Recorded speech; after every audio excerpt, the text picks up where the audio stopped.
তো আল্লাহ পাক যে বললেন কদ আফলাহাল মুমিনুন, যারা মুমিন তারা সফল কাম হয়ে গিয়েছে। অর্থাৎ একজন মানুষ মুমিন হওয়াটা, তার এই জিন্দেগিতে, ক্ষুদ্র জিন্দেগিতে ইমানদার হয়ে যাওয়াটাই সফলতার বড় আলামত। আল্লাহ বলেন ওয়ালাউ আন্না আহলাল কুরা আমানু ওয়াত্তাকাউ লাফাতাহনা আলাইহিম বারাকাতিন মিনাস সামাই ওয়াল আরদ। নবী আপনি জানিয়ে দিন দুনিয়াবাসীকে, আপনি আমার বান্দাদেরকে জানিয়ে দিন, যে সমস্ত মানুষ দুনিয়ার জিন্দেগিতে তাকওয়ার খোদাবিধি অবলম্বন করবে, পরিপূর্ণ মুত্তাকির গুণ অর্জন করবে, তাদেরকে আপনি জানিয়ে দিন ওই সমস্ত মানুষের সম্মানে আমি আল্লাহ তাআলা আসমান এবং জমিনের সমস্ত বরকতের রাস্তা খুলে দেব। তাহলে মুমিন হওয়াটাই জীবনে বড় সফল কাম। একজন মানুষ মুমিন মুত্তাকি হওয়া এখনো হয় নাই, কোনো কারণে সে মুমিন মুত্তাকি হওয়ার ইচ্ছা করছে, নিয়ত করছে, খোদার কসম তার এই নিয়তটাকেই সফলতা শুরু হয়েছে।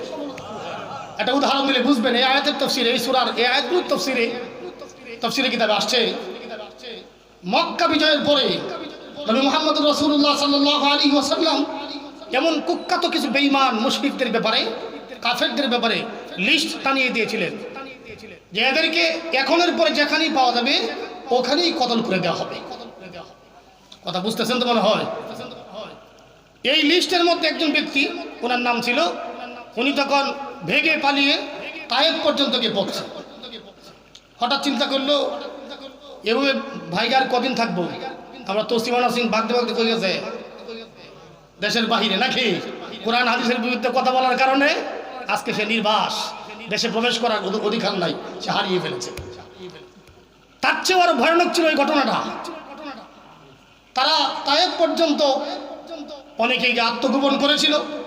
হঠাৎ করে ওই কুখ্যাত দাগি, বলতেছি মুমিন হওয়ার মাত্র ইচ্ছা করছে, ওইখান থেকে সফলতা শুরু হয়েছে। তার একটু উদাহরণ, এটা তাফসীরে কিতাবে আসছে। ওই দাগে আসামি দেখে একদল লোক তায়েফ থেকে মদিনার দিকে রওনা হয়েছে। জিজ্ঞাসা করলো, ভাইরা তোমরা কোথায় যাচ্ছ, তোমাদের যাওয়ার ইচ্ছা কোথায়, তোমাদের গন্তব্যের ঠিকানা কোথায়? তারা বলে আল্লাহ পাক রব্বুল আলামিন মক্কা বিজয় করে দিয়েছেন। সূরা আসিজা জা নাসরুল্লাহি ওয়াল ফাতহ ওয়া রাআইতান নাস ইয়াদখুলুনা ফি দীনিল্লাহি আফওয়াজা। নবী, মক্কা বিজয় যখন হয়ে যাবে দেখবেন মানুষ দলে দলে ইসলামে প্রবেশ করতে থাকবে। কাজেই মক্কা যেহেতু বিজয় হয়ে গিয়েছে, এখন আমরা মদিনার দিকে যাচ্ছি। নবী মুহাম্মদুর রাসূলুল্লাহর দরবারে গিয়ে আমরা কালিমা পড়ে ইসলাম গ্রহণ করে নিব। ওই দাগে আসামি বলে, শোনো, আমি তো এমন এক ব্যক্তি যার নামে ওয়ারেন্ট জারি হয়েছে, যেটাই পাওয়া হবে সেখানে আমাকে কতল করা হবে। আমার বিশ্বাস আমি যদি কোনো মাধ্যমে নবী মুহাম্মদুর রাসূলুল্লাহ দরবার পর্যন্ত পৌঁছতে পারতাম, তাহলে হয়তো আমার উপর থেকে এই হুকুমটা রহিত হয়ে যেত। মুশরিক বেঈমান জানে যে মুমিন হলেই হয়তো মাগফিরাতের ব্যবস্থা হয়ে যাবে। এমন সময় তারা বলে, চলেন, চলো আমাদের সাথে। ও ব্যক্তি বলে, তোমাদের সাথে আমি মদিনা পর্যন্ত যাব, তবে তোমাদের সাথে আমার দুইটা চুক্তি আছে, দুইটা কন্ডিশন আছে। এর মধ্যে প্রথম চুক্তি কন্ডিশন হলো, তোমরা মদিনা পর্যন্ত আমাকে নিয়ে যাবে তোমাদের সিকিউরিটির মাধ্যমে, যেন তোমাদেরকে ডিঙ্গিয়ে আমার উপর কেউ আক্রমণ না করতে পারো। এই গ্যারান্টি অথরিটি দিলেই আমি তোমাদের সাথে মদিনায় যাব। বলে চলো ঠিক আছে। 2 নম্বর কথা হলো, তোমরা দলের মাঝখানে আমাকে রাখবে, যেন কেউ আমাকে আক্রমণ করতে হলে তোমাকে আক্রমণ করে যেন আমার পর্যন্ত আসে। তারা তার কথা মেনে নিয়ে তায়েফ থেকে সুদূর মদিনার দিকে রওনা হয়েছে। মদিনার কাছাকাছি চলে আসার পরে যখন মসজিদ নববীর পাশে বসলো, এমন সময় নবী সাল্লাল্লাহু আলাইহি ওয়াসাল্লাম সাহাবা کرامদেরকে নিয়ে মসজিদ নববীতে কোনো এক তালিমে বা কোনো এক পরামর্শে ছিলেন। হঠাৎ যখন দেখে অনেকগুলো লোক একসাথে মসজিদে প্রবেশ করেছে, এই মুহূর্তে নবী সাল্লাল্লাহু আলাইহি ওয়াসাল্লাম বললেন, আমার সাহাবীরা, মেহমানদেরকে সামনে আসতে সুযোগ করে দাও, মেহমানদেরকে সামনে আসতে সুযোগ করে দাও। সাহাবায়ে কেরাম মাঝখানে ফাঁক করে দিলেন। সমস্ত মেহমান যারা তায়েফ থেকে মদিনার উদ্দেশ্যে নবীর কাছে এসেছে, সবাই মসজিদের মাঝখান পর্যন্ত চলে আসলে নবীর সামনে বসলো। রাসূলুল্লাহ সাল্লাল্লাহু আলাইহি ওয়াসাল্লাম জিজ্ঞাসা করলেন, এই তোমরা কোথাকার মানুষ, কোত্থেকে এসেছো? তারা বলে, আল্লাহর নবী মুহাম্মদ, যে স্থানে আপনাকে রক্তে রঞ্জিত করা হয়েছিল, যেখানের জন্য আপনি অনেক কষ্ট ক্লেশ করেছেন, সেই সুদূর তায়েফ থেকে আমরা আপনার কাছে ইসলামের সুধা পান করার জন্য এসেছি। আল্লাহ রাসূল এই সময় কথা শোনার সাথে সাথে তাফসীরের কিতাবে আসছে, নবীজি কাঁদতে শুরু করলেন, আবার নবীজি হাসতে শুরু করলেন। জিজ্ঞাসা করলে, আল্লাহ রাসূল আপনি কাঁদেন কেন, হাসেন কেন? মানুষের জিন্দেগিতে এমন কোনো একটা সময় যায় যে মানুষ অনেক সময় খুশির কারণে কান্না শুরু করে, হয় না? আল্লাহ রাসূল বলেন, তায়েফের জমিনে আমাকে এত কষ্ট দেওয়া হয়েছিল যে তায়েফের জিন্দেগিতে আমার কাছে আল্লাহ পাক ফেরেশতা পাঠিয়ে দিয়েছিলেন এদেরকে শেষ করে দেওয়ার জন্য। আমি যেন বলি, আমি সেদিন বলেছিলাম হয়তো তারা আজকে বুঝছে না, আমাকে চিনতে পারছে না, আমার পরবর্তীতে হয়তো তাদের পরবর্তী প্রজন্ম ইসলাম গ্রহণ করবে। আমার কাছে সবচেয়ে বড় আনন্দের বিষয় হলো যে আজকে এই সমস্ত লোকগুলো আমার জীবদ্দশায় তায়েফ থেকে ইসলাম গ্রহণ করার জন্য মদিনায় চলে এসেছে। নবী জিজ্ঞাসা করলেন, তায়েফ তোমাদের কোন জায়গায় বাড়ি? অমুক অমুক জায়গাতে বাড়ি। হঠাৎ করে তাকিয়ে দেখেন মাঝখানে একটা লোক মাথা নুয়ে বসা আছে। মনে আছে না কথা? মাঝখানে একজন কি মাথা নুয়ে বসে রয়েছে। নবী জিজ্ঞাসা করলেন, এই তুমি কে? মাথা উঠাও।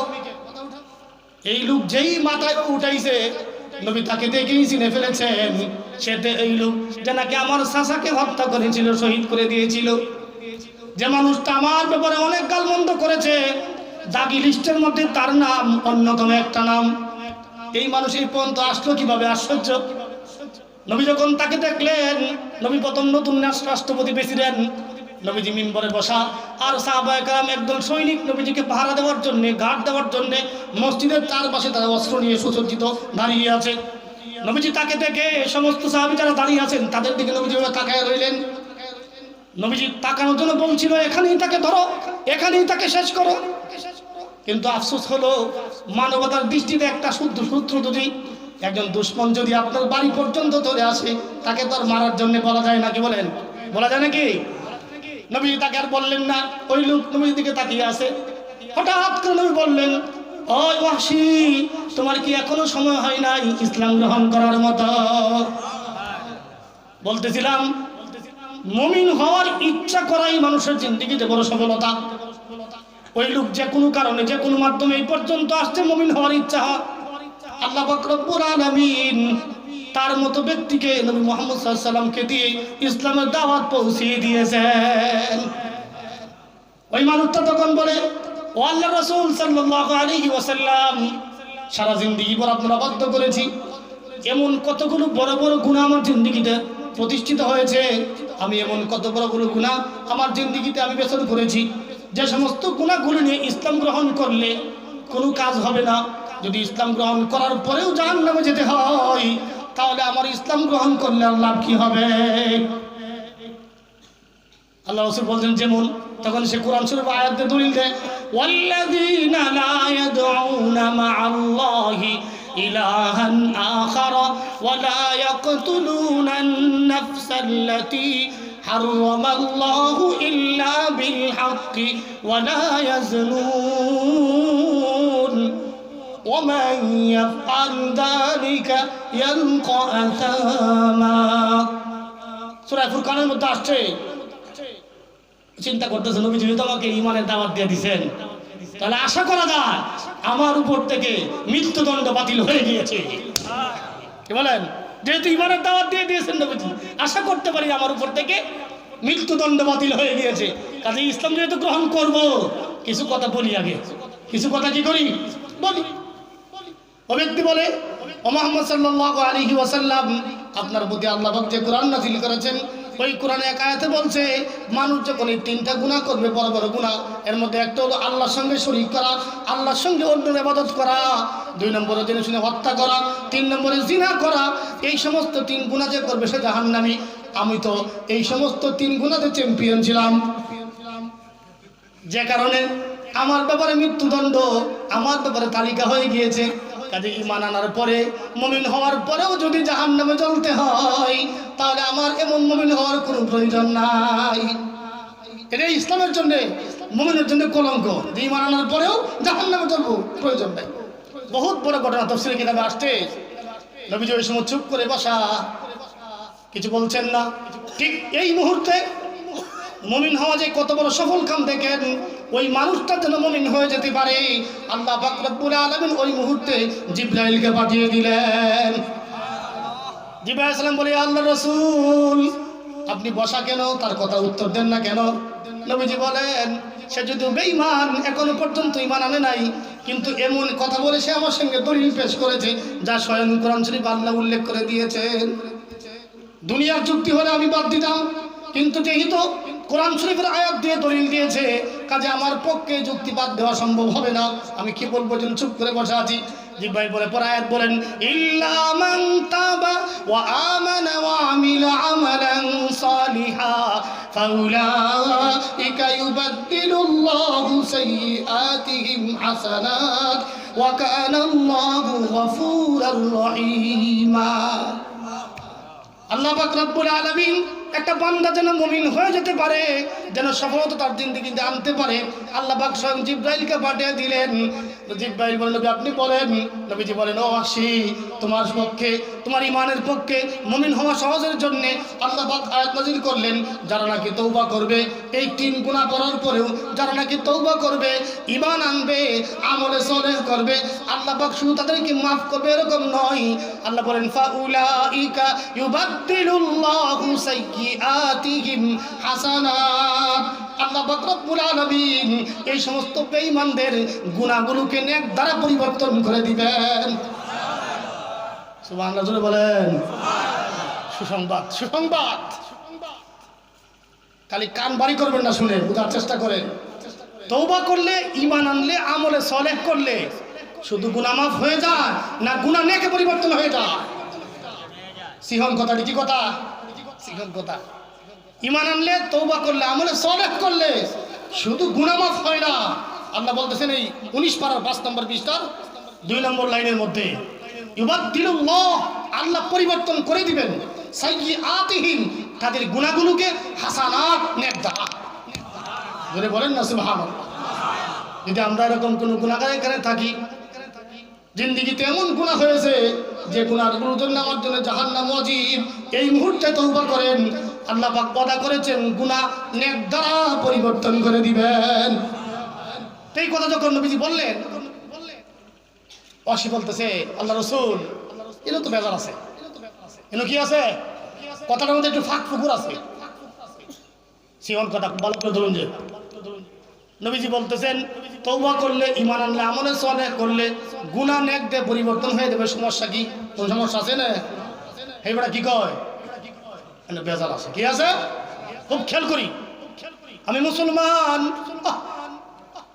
আমার বাপ দাদা মুসলমান, আমি 40 বছর ধরে নামাজ পড়ি, কিন্তু আফসোস কোরআন বুঝান দূরের কথা, কোরআন তেলাওয়াত সহি করতে পারলাম না। আর বেঈমান এখনো পর্যন্ত ঈমান আনে নাই, সে শুধু কোরআন শরীফ পড়তে পারতো না কোরআন শরীফ বুঝতো? কথা কন না কেন? কোরআন শরীফ পড়তো না বুঝতো? কেমন বুঝা বুঝে? সাইয়্যিদুল মুরসালিন, যার 2 ঠোঁটের মাঝখান থেকে যে কথাটাই বের হয়, এই কথাটাই শরীয়ত, ওনার সামনে সে বহস করে কোরআন দিয়ে, বলে নবী আল্লাহ বলেছেন তওবা করলে, ঈমান আনলে, আমলে সালেহ করলে গুনাহ নেক দিয়ে পরিবর্তন হয়ে যাবে। কথা ঠিক আছে, কিন্তু আমার জন্য একটু বেজার আছে এখানে। বেটার নাম আছে না? বেটার নাম আছে না? তা আমার জন্য একটু বেজার আছে। কি বেজার কও? আল্লাহ বলছেন, ইল্লা মান তাবা ওয়া আমানা ওয়া আমিলা সালিহা। তওবা করলে, ঈমান আনলে, আমলে সালেহ করলে, আমি প্রথম 2টা করলাম, এই মুহূর্তে আপনার সামনে তওবা করলাম, ঈমানও নিয়ে আসলাম, কিন্তু আমলে সালেহ করার জন্য, নেক আমল করার জন্য তো সময়ের প্রয়োজন।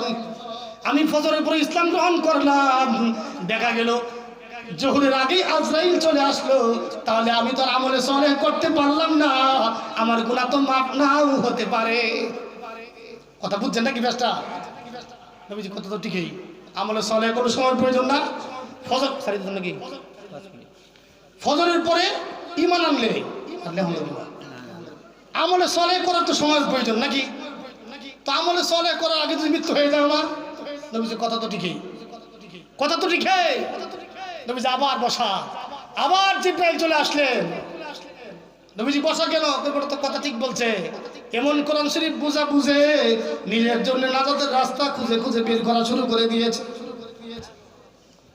জিব্রাইল বলে এবার বলেন, ইন্নাল্লাহা লা ইয়াগফিরু আন ইউশরাকা বিহি ওয়া ইয়াগফিরু মা দুনা যালিকা লিমান ইয়াশা।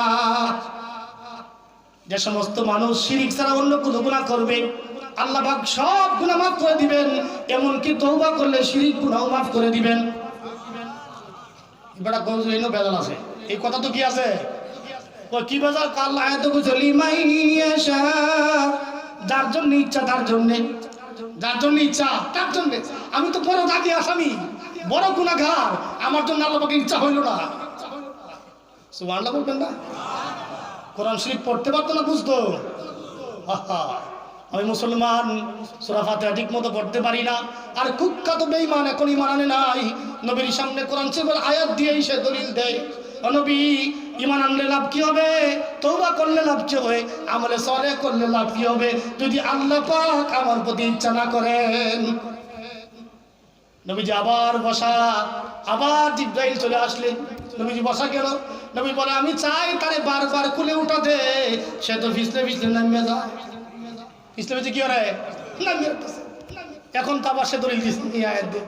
জিব্রাইল বলে হুজুর, এবার এমন এক আয়াত নিয়ে আসছি আমি, এমন এক আয়াত আপনাকে বলে দিব যে আয়াত খণ্ডন করার মতো তার কোনো সুযোগ থাকবে না।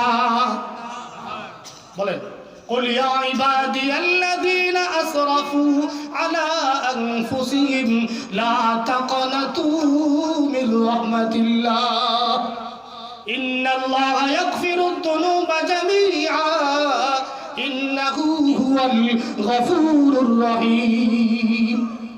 নবী আপনি বলে দিন, ও দুনিয়ার সমস্ত মানুষেরা, শুধু তুমি নয়, যত মানুষ কিয়ামত পর্যন্ত আসবে, আল্লাহ পাক সকল মানুষের জন্য এই মেসেজ দিয়ে দিলেন, এই ঘোষণা করে দিলেন, ও দুনিয়ার মানুষেরা, কিয়ামত পর্যন্ত যত মানুষ আসবে সকল মানুষকে বলেন, তোমরা গুনাহ করতে করতে করতে যদি পাহাড় থেকে বেশি হয়ে যায়, এরপরে তোমরা আমার রহমতটাই কেন নিরাশ করো না।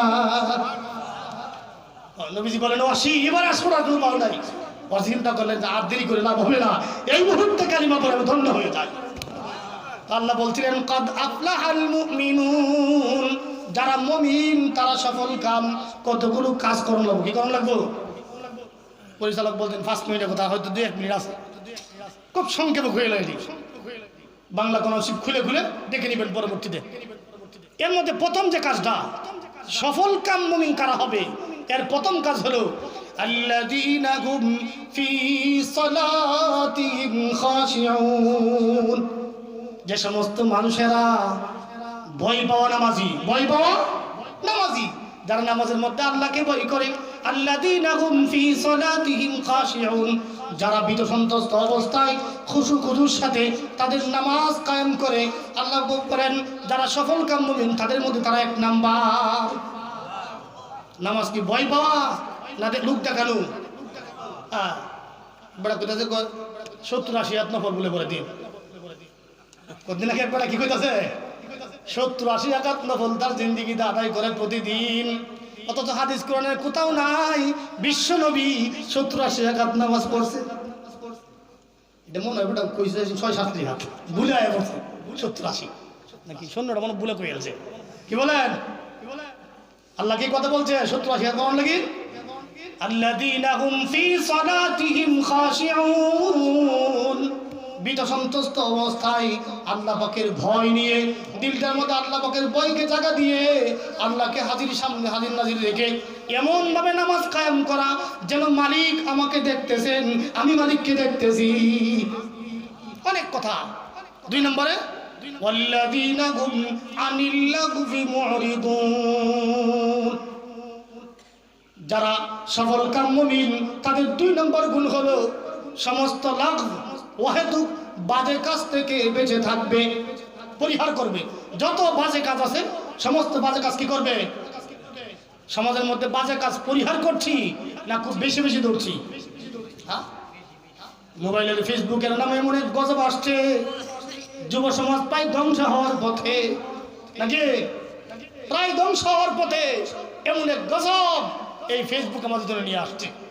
হ্যাঁ, এত বেশি প্রয়োজনীয় অপ্রয়োজনীয় ছবি উঠাচ্ছে, যে ছবি এখন মূর্তির নাম আকার ধারণ করেছে। আমাদের আমলের কারণে কিন্তু এখন রাস্তায় মূর্তি হওয়ার সম্ভাবনা। কারণ কি? আমাদের আমল। আল্লাযীনা হুম আনিল লাগবি মুরিদুন, সমস্ত অহেতুক কাজ, বাজে কাজ থেকে বেঁচে থাকবে যে মুমিন হবে। ওতকারি বড় একটা মোবাইল, এর মতো বড়, যে লইয়া বুকের উপরে ধর। পৃথিবীতে বুকের উপর কোন কিতাব রাখুন লাগে? জোরে বলেন, কোন কিতাব রাখতে হয় বুকে? কোরআন।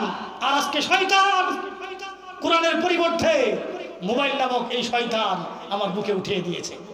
কি বলেন? সারা রাত এই আঙ্গুল কার দেওয়া? জোরে বলেন, কার দেওয়া? এই আঙ্গুলের নাম কি? শাহাদাত আঙ্গুল, সাক্ষী দেওয়া কথা আল্লাহ। এই সারা রাত 12টা 1টা 2টা 3টা পর্যন্ত বারবার এই সিলেটের মতো বড় একটা মোবাইল খালি বারবার আঙ্গুল দিতে করে। বারবার কি করে? আল্লাহর দেওয়া সময়, আল্লাহর দেওয়া মাল দিয়ে, আল্লাহর দেওয়া জান দিয়ে আপনি কোন রাস্তায় খরচ করছেন স্পষ্ট হয়ে গিয়েছে অহেতুক কাজে। কোন কাজে? অহেতুক কাজে না? আল্লাযীনা হুম আনিল লাগবি মুরিদুন, যারা মুমিন তাদের প্রথম গুণ হলো তারা অহেতুক কাজ থেকে বেঁচে থাকবে। অহেতুক কাজে লিপ্ত হবে না। মসজিদে 10 মিনিট যদি দেরি হয়, কেরাতের মধ্যে নামাজ 2 মিনিট দেরি হয়, মুসল্লির চুলকানি শুরু হয়, শাস্ত্রে বসে 2:30 পর্যন্ত আড্ডা মারতেও সমস্যা হয় না। আয়াতের সাথে মিল আছে তো নাকি? আমি আয়াত আছি তো এখন নাকি? আল্লাযীনা হুম আনিল লাগবি মুরিদুন। গত রাতে দেখলাম ফজরের আজানের আগে আগে মসজিদ থেকে বের হয়েছে, দেখি এক লোক বাজার থেকে বাড়ির দিকে রওনা হয়েছে। এই গত রাত্রে সময় কোথায় খাটিয়েছে? শাস্ত্রে কোথায়? মসজিদের কাতারে প্রথম কাতারে, টিভির কাতারেও প্রথম কাতারে। কি বলেন? মসজিদের কাতারে প্রথম, টিভির কাতারেও কি প্রথম। মৌলবীর তো কাম নাই, অত লম্বা কেরাত পড়ান লাগে না? হ্যাঁ, লম্বা কেরাত পড়লে 8 মিনিটের মধ্যে 12 মিনিট লাগে সর্বোচ্চ, বা 15 মিনিট লাগলো, এর ভেতর লাগে না। 15 মিনিট সহ্য হয় না। কিন্তু বাজারে শাস্ত্রে বসে এমন ভাবে হা করে তাকে মনে হয় মাছি তার মুখে প্রবেশ করবে। হ্যাঁ, ওয়াল্লাযীনা হুম আনিল লাগবি মুরিদুন। আল্লাহ বলেন যারা মুমিন মুত্তাকি তাদের টাইটেল, তাদের গুণ এরকম হতে পারে না।